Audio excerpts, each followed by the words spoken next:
And well, I'm going to say you're going to be prompting some difficult conversations, I imagine, with for Black girls like me. Yeah, yeah. So we will backtrack because I want to ask you about your nerdiness, as you say, Yeah. and your love for higher education. Well, let me ask you about that real fast, and then let's talk for Black girls like me. Okay. But I was astonished to see that you've got both a master's in education and a master's of fine arts. Yeah. And I assume you're still studying in addition to everything else that you're doing, probably just for fun, because I assume that that at that point it becomes almost an addiction where you've got to keep learning and studying something. So how did that come about that you were mastering in both of those things? Yeah, I think so as a kid, I actually I've experienced all different types of like learning communities and learning structures. So I went to a Montessori preschool when I was growing up, and then I also um, went to a Montessori high school. I was homeschooled for a little bit of a time, and then I graduated from a boarding school. And so I've had all these examples in my life of different ways that learning can happen both inside of a classroom and outside of a classroom. I personally, homeschooling was not my favorite because I do like the community that comes with being, at a school. And I liked sort of I liked I'm a Capricorn. I liked the sort of consistency of like having a desk and having, a teacher tell you what is going to happen for the day. I liked those things. But in general, yeah, I've always just been someone who's been really interested in learning. And for me, reading was something that is something that I do voraciously now, and that I came to. Storytelling was something that I loved to do growing up, but I was a little bit of a slow reader at first. And once I really sort of hooked on to reading, I read widely. I read definitely out of my like middle grade bracket. Probably I read some adult books, some Toni Morrison, much too early in life. How Um, early?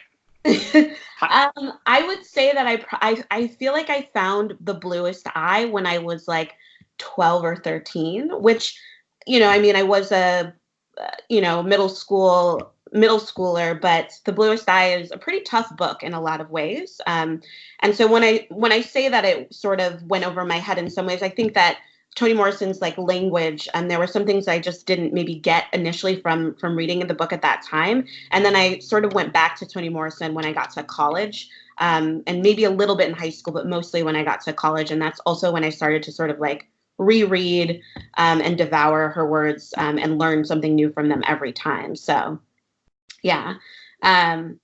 But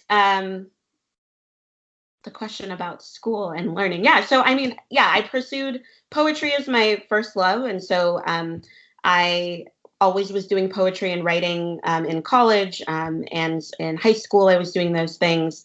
And then I also knew I wanted to teach. And so after college, it just seemed like a natural transition to go into working with young people in a capacity while also pursuing sort of my creative efforts. And both of those things have really shaped sort of how I think about writing, how I think about the world today. And I'm not in school anymore, but as an author, I find myself in schools all the time for school visits, which have been really, really fun. And also in my nonprofit work, I've just found myself working with middle schoolers and high schoolers a lot as well.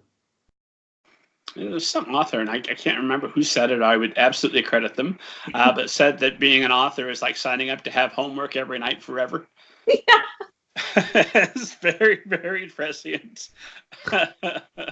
Yes, that is true. That is true. I feel like you're doing homework about people that you are talking to. You're doing research and homework maybe for the books you're writing.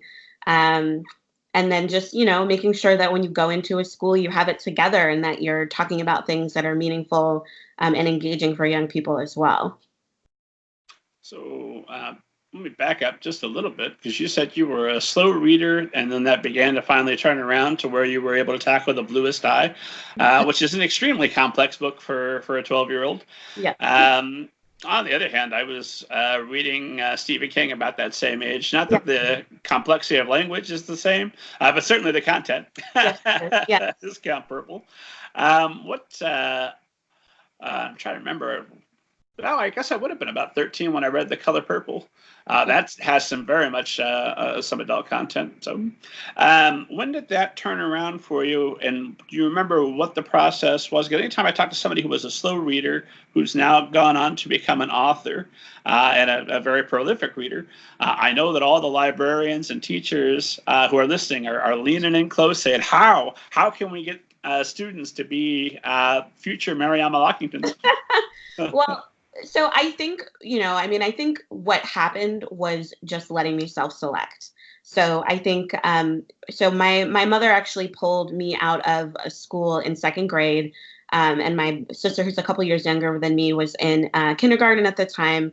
And she felt like I wasn't really learning. I wasn't really reading where I should be. And homeschooling seemed like a really good option for us. And so she started taking us to the library. And she at first didn't sort of like force any books on us. She just sort of let us wander. And I think out of some boredom a little bit, I started reading series that looked interesting to me.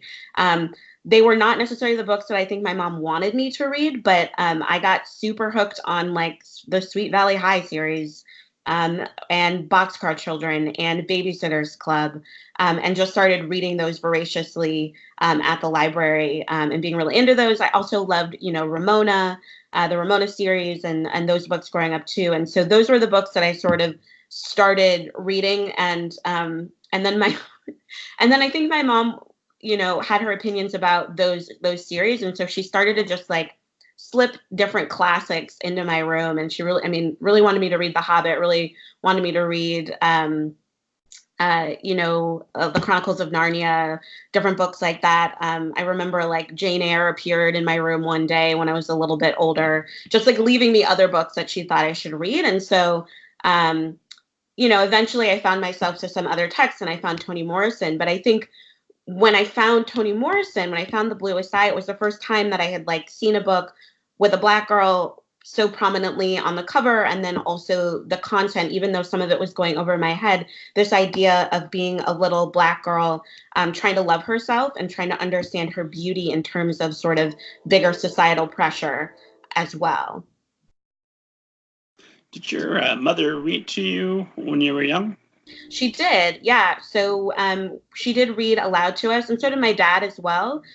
So some of the series I definitely remember sort of us reading as a family were the Little House on the Prairie series.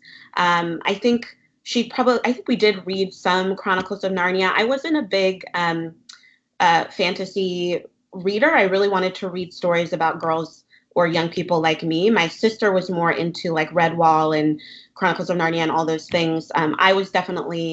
I want to read about like real girls in history going through real things, real young people going through hard times. So I loved Hatchet. I loved My Side of the Mountain. I loved the Dear America. There were these Dear America diary series that were actually historical. So they were about young girls in specific times in history. And then they were hardback, and then they were all formatted as diaries. And so they were both historical and then also about young girls. And I think there was also a series that was a companion series that also featured young boys in history as well. And so I really loved those stories. And that's sort of where I gravitated to, whereas my sister was a little bit more into sort of fantasy and those worlds as well. So my mom did read aloud to us. And I think that was also important for just my love of storytelling in general. Like I think reading was hard, like was a struggle at first, but it wasn't because I wasn't interested in stories. And I think being able to self-select and then also just getting a little bored. And I grew up in a family that we didn't watch a lot of TV. And so. Were there restrictions on the amount of time you were allowed to watch TV? Restrictions, and like we really weren't a family that had cable, and we weren't, my mom was like, go outside and play, read a book type of a person. So video games? No, I definitely sometimes still feel clueless with video games and not grow up playing video games and computer games sometimes, but no, I was definitely a very much like you read, go outside, have an adventure type of a household growing up. Well, it sounds ideal. That's how you create future authors. Yeah. So I hope Mom gets thanked in the back of the book. Yeah. And then I wanted to follow that up with what author. I assume Toni Morrison is a huge influence on your work. Are there other authors that you might identify as well? I feel like this question is always the question, and then all of them go out of my head instantly when someone asks this. I mean, Toni Morrison is a big influence.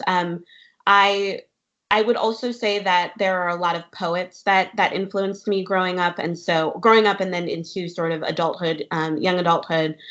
So I loved Maya Angelou. I loved Nikki Giovanni, and I also in high school found a recording of the spoken word poet artist Saul Williams, and that was the first time I had heard someone do sort of more performative poetry. And I was obsessed with him and with that type of style, and then spent my entire senior year of high school writing very bad imitations of that particular type of poem. But that idea of getting up and sort of telling a story, memorizing a poem, putting it to music, really, really struck a chord with me. And so that's sort of how I got into sort of more performative poetry and writing when I went into college. I was doing it a little bit in high school, but then really found sort of my people and my community in college as far as spoken word and slam poetry. And then I love Octavia Butler, who wrote Parable of the Talents and Parable of the Sower. Is a Black woman who is writing science fiction. I love her work, and she really influences me. And Zora Neale Hurston, Their Eyes Were Watching God, is also in one of my like top 5, top 3 books. So not well. I guess Octavia Butler has some definitely some fantastical elements, but a lot of very, very serious, heady stuff. Yeah, that you're reading. Absolutely.